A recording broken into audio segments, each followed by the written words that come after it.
Assalamualaikum warahmatullahi wabarakatuh. Para pemirsa, berkali-kali kita meminta Yusuf Mansur untuk berani melakukan klarifikasi terhadap berbagai tuduhan, katakanlah tuduhan gitu. Atau orang-orang sudah menjat dia dengan ustaz cabul lah, penipu lah, pembohong lah, dan banyak sekali kasus-kasusnya gitu.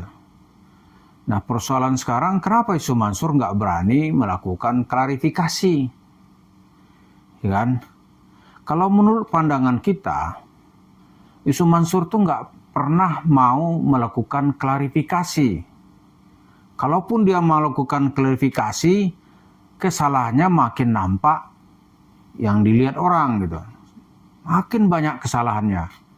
Misalnya itu ada ucapan dari Ketua Majelis Ulama Umat di Jawa Barat, di Bandung tepatnya, Kiai Atian Alidai.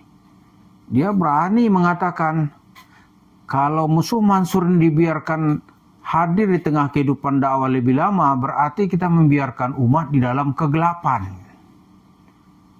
Lalu Kiai Atian bercerita bagaimana pengalaman pribadinya dengan Yusuf Mansur, atau jemaah-jemaahnya dengan Yusuf Mansur gitu.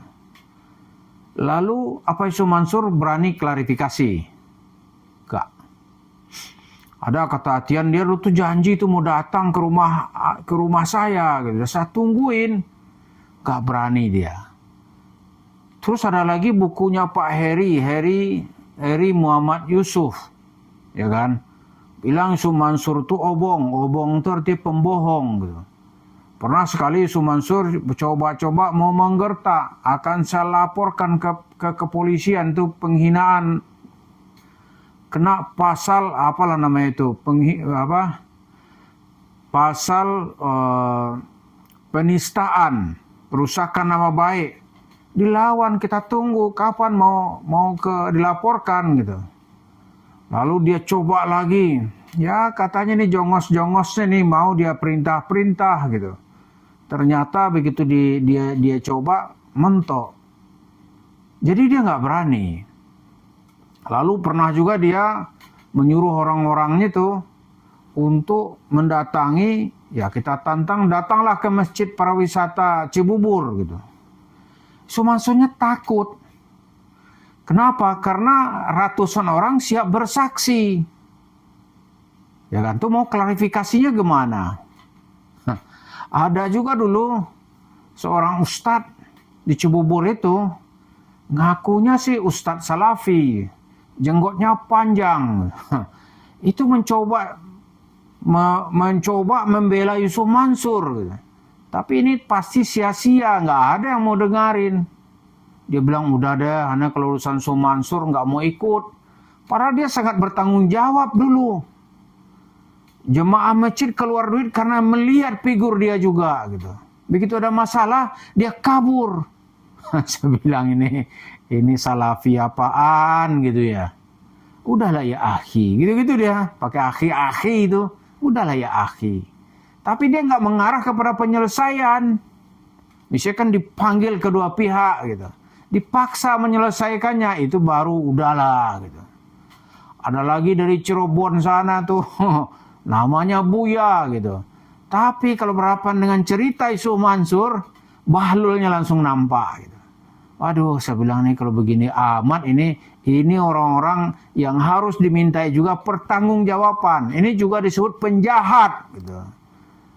Penjahatnya dari mana? Kan dia tidak melakukan. Itu dalam dunia kejahatan itu ada namanya crime by omission, yaitu kejahatan membiarkan. Ya kan? Karena itu kejahatan itu ada namanya kejahatan pelaku langsung, ada kejahatan itu karena melihat, ada kejahatan tidak mencegah padahal dia mampu mencegah. Maka dia juga ikut dalam tindakan kriminal. Lalu kenapa misalnya tuh petinggi-petinggi tentara dulu tuh ya, jenderal-jenderal diminta bertanggung jawab terhadap pelanggaran HAM di Timur-Timur. Padahal dia di Jakarta, kan dia tidak melakukan. Dia dituduh karena dia pemimpinnya, dia mampu mencegah. Kenapa dia tidak mencegah? Maka dia disebut sebagai crime by omission. Karena itu kalau keluar negeri dia akan diciduk oleh ICC. Jamin main. Kenapa sekarang tuh masih ada jenderalnya? Takut dia kalau keluar negeri. Pergi ke barat, takut dia. Kenapa? Dia bisa ditahan. Padahal yang melakukan bukan dia, anak buahnya, dan dia sanggup mencegahnya, begitu tuduhannya. Maka ada istilah crime by omission.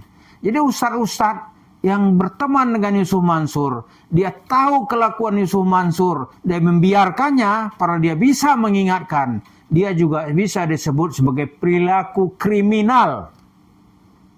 Jadi Yusuf Mansur nggak berani tuh, mau klarifikasi apa? Saksinya banyak gitu. Itu ya kan. Begitu dia memberikan klarifikasi makin salah. Buku Pak Heri Muhammad Yusuf dulu ya kan. Ada menulis buku Yusuf Mansur itu obong, pembohong. Yusuf Mansur satu mencoba membela diri. Oh, aneh dengan Habib Rizik itu dekat. Aneh cium dia gitu. Begitu Habib Rizik keluar dari tahanan, nggak berani dia datang. Murid apa itu? Iya kan? Jadi itulah tipikalnya. Karena itu dia bilang kepada santri-santrinya, kalau ada yang kalian dengar menjelek-jelekkan abah, dia panggil abah nih, atau ayah, nggak usah ditanggapin, biarin aja gitu. Gitu kan? Karena dia nggak punya argumen. Nah, sekarang dituduh dia macam-macam. Yang paling banyak menurut itu kan soal-soal duit. Menipu lah, merugikan orang lah. Kalau bahasa kasarnya menggarong lah gitu. Dia nggak mau tuh klarifikasi. Itu warung stick and shake-nya hasil dari tipu-tipu. Kalau bahasa sopan itu money laundry. Nggak berani dia klarifikasi. Nggak berani dia. Itu ada 250 orang, mungkin 10 orang mungkin ada yang sudah meninggal, tapi masih banyak yang siap memberikan testimoni, kesaksian gitu. Bagaimana? Gak berani dia. Nah sekarang habis lebaran ini, kasus hukum dia tunggu terus, berjalan terus. Ya dia bolehlah dia banyak duit, sanggup bayar sini, bayar sana ya. Tapi suara orang-orang yang dirugikan nyanyi di mana-mana ini. Orang nggak percaya lagi itu sama cerita Yusuf Mansur, keajaiban gitu kan. Mau kaya sedekah. Orang bilang, mbahmu sedekah ke kamu kaya. Nggak ada kami kaya gitu. Diundang oleh remaja, nggak mau lagi orang undang. Cara kaya ala Yusuf Mansur, nggak terbukti. Karena itu sekarang ini Yusuf Mansur, dia memilih tuh diam diri aja. Mau diserang serasa suka-suka lu dah. Mau mahat Hafiz mampus saja dah. Kira gitu aja. Sekali-sekali dia muncul melaknat Tuhan gitu. Mencaci maki Tuhan. Oh Tuhan ente yang benar ente yang ciptain. Mungkin lemati kok mahat Hafiz sepi, yang benar ente Tuhan nurunnya Al-Quran. Jangan-jangan dia begitu gitu. Tapi itulah yang kita lihat, kita ditantang orang. Yusuf Mansur itu agar secara gentleman memberikan klarifikasi, tapi dia pasti nggak akan mau dan nggak akan pernah mampu menghadapi audiennya. Jadi secara kalimatun sawa, ya kan, titik temu perucapannya nih, dia nggak akan sanggup. Dia datang misalnya nggak akan berani dia. Itulah Yusuf Mansur. Dengan fenomena Islam kita, ada orang seperti Yusuf Mansur gitu, yang sekarang sedang sedang menuai apa yang dia tanam selama ini. Orang-orang terus-terus mencari kesempatan untuk bertemu dengan Yusuf Mansur. Sebentar lagi enggak juga warung stick and shake itu ya akan jadi sasaran. Tapi kita berharap kondisi ini janganlah makin buruk, biar orang masih bisa berpikir rasional dan bisa menahan diri. Terima kasih. Assalamualaikum warahmatullahi wabarakatuh.